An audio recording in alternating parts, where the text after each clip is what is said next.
자, 여기는 화성 현장이고요. 이제 그동안 가로로 이제 찍어달라고 요청하셔서 가로로 찍었는데, 오늘만 제 편의상 세로로 한번 찍겠습니다. 그리고 이제 세라믹 사이딩 마감까지 했고요.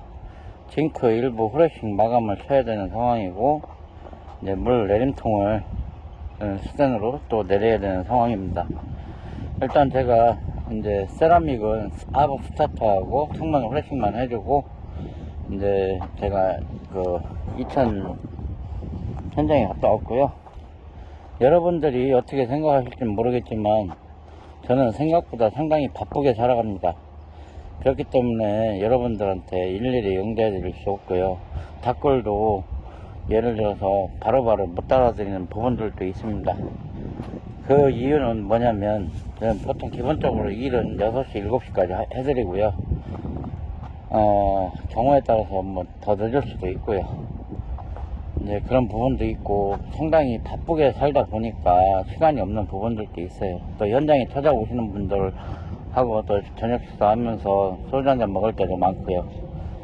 이제 그런 부분들은 제가 정식 유튜버가 아니고, 편집해서 이렇게 잘 올릴 수 있는 사람이 아니기 때문에 여러분들이 이해를 해 주셔야 됩니다. 그리고 엊그저께 같은 경우에는 하와이에 계신 분이 여기 현장에 답사하러 한분 오셨어요.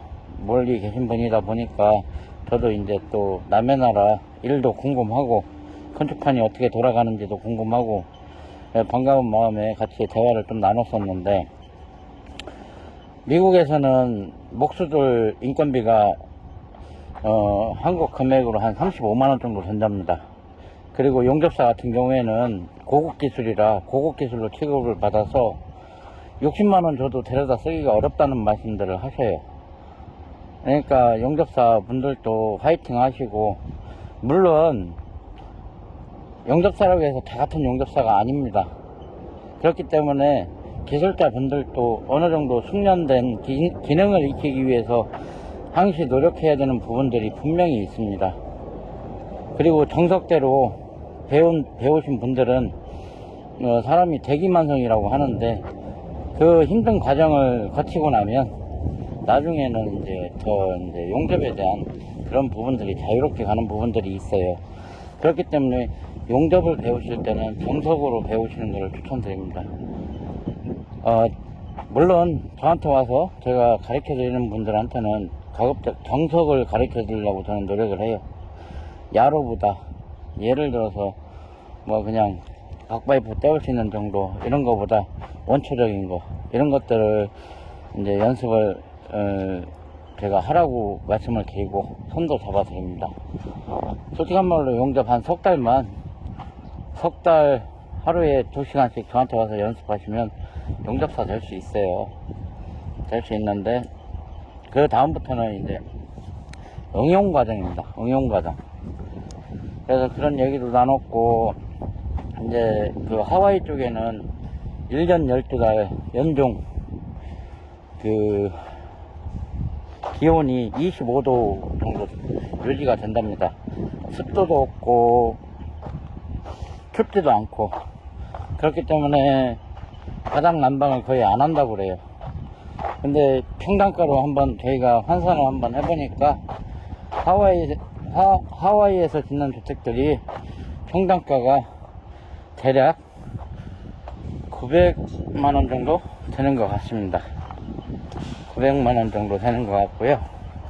그리고 이런저런 말씀을 제가 많이 나눴고, 그리고 이번에 제가 영어로, 제가 대한민국 주택에 새로운 신공법을 만들어내는 사람입니다. 판넬에 결합하면서 폼을 쏘고, 그리고 지붕 이중 판넬을 개발을 하고, 전부 각치기를 해서 내부 철판이 밖으로 나가는 부분이 없게끔 그럼 만드는 그 과정들서부터 해서 사소하게 창문 하지 보강법이라든지 세라믹 사이딩에 카브 베이스를 스텐으로 바꾼 거, 맞대기 시공을 적용한 부분들. 그렇기 때문에, 그래서 저는 이제 여기 영어를 많이 잘 아시는 분들도 건축 용어는 상당히 어려워가지고 번역하는데 문제가 있는 것 같아요. 그나마 이번에 하와이에서 오신 분이 한 20년 이상 그 미국에서 건축판에 계셨던 분이기 때문에 그런 부분에 대해서 이제 앞으로 제가 조금 도움을 받을 거고요. 근데 참 그 미국에 오래 계시다 보니까 합리적인 사고를 하셔서 그런지 모르겠지만 인정할 걸 인정해주는 게 참 저는 기분이 좋았습니다. 한국 사회는 그렇지가 않잖아요. 그냥 내 말 예를 들어 제 말 듣고 자기가 한 것처럼 얘기를 한다든지 아니면 방송 보고 자기 맘대로 해보고, 근데 이제 그 과정들에 원리 원칙이라는 건 있는데 제가 이렇게 가만히 유튜브를 살펴보면 그 원리 원칙을 정확히 이해하고 가시는 분들이 없어요.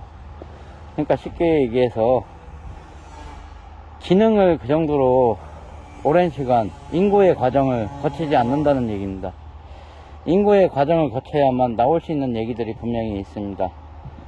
열매라는 것은 꽃이 피고 고통, 그러니까 예를 들어서 힘든 시절을 보내고 나서 그 결과물로 맺는 것들이 열매들인데, 그런 부분들은 결여되어 있고 이제 자극적이고 업자들 욕만 하면 되고, 그런 부분들에서 유튜브가 너무 치중되어 있지 않나라는 생각을 제가 많이 해봅니다.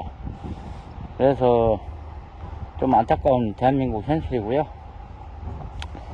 이제 화성 현장은 이렇게 되면 마감이 될 거고요. 이제 그 다음 현장은 또 이천 현장입니다. 이천 현장에서는 또 판넬부터 판넬 각치기, 모서리 각치기, 우레탄 판넬이 얼마만큼 좋은가. 저는 우레탄 판넬 쓰시라고 말씀을 맨날 드렸습니다. 그렇게 가성비를 따지면 비싼 것도 아니에요. 하지만 단열 측면을 고려한다면 3배가 좋습니다. 그런 부분들, 그리고 시공하면서 어떤 부분들이 문제가 나왔기 때문에 어떤 부분들에서는 어떻게 가야 된다는 거를 저는 누누이 말씀드리면서 건축주들하고 또 대화를 많이 합니다. 건축할 때는. 그래서 이제 다음 현장 제가 앞으로 늦어도 한 10일에서 10일 이후부터는 이제 또 이천 현장을 진행할 예정이고요. 일단 가서 판넬부터 하지는 못할 것 같아요. 그냥 그 2층 데크 플레이트에 콘크리트부터 치고 철골 작업부터 진행을 또 해야 되는 부분들이 있기 때문에, 그래서 현장에서 오시면 제가 항시 현장을 오픈해 드립니다. 그 하와이에서도 보러 오셨는데 솔직한 말로 국내에서 건축하신 분들, 저는 이제 예약은 받지 않습니다. 저도 이제 돈을 벌어도 되는 만큼 제가 그 정도 노력은 많이 해왔던 것 같고요. 이제 내년부터는 저도 지어서 작품으로 팔 생각입니다. 집을.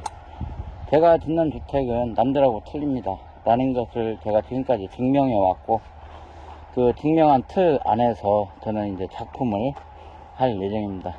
사실은 유명 연예인 집을 한번 지어보고 나서 저도 계기를 삼아서 그쪽 계통으로 가고 싶었지만, 이제 저도 솔직한 말로 지금 제가 벌 수 있는 거에 딱 절반만 벌면서 할 수 있는 일은 많이 해드려요. 제가 나름대로의 그 판넬주택에 대한 열정이 있었기 때문에 제가 이렇게 해왔던 부분들이 있습니다. 판넬주택은 대한민국이 종주국으로서 어떤 나라에서도 이런 데이터를 갖고 있지 않고요. 그러니까 기후가 힘든 악조건에서 잘 버틸 수 있는 주택이 판넬주택입니다. 저는 그렇게 생각을 하기 때문에 이 유튜브를 하는 거고요. 여러분들한테 조금이라도 도움이 됐으면 좋겠고, 항상 현장 오시면 저는 돈 받은 적 없습니다. 제가 차라리 저녁을 사드리면 사드렸지, 제가 뭐 저랑 미팅하는데 몇십만원 저 이렇게 받는 사람 아닙니다.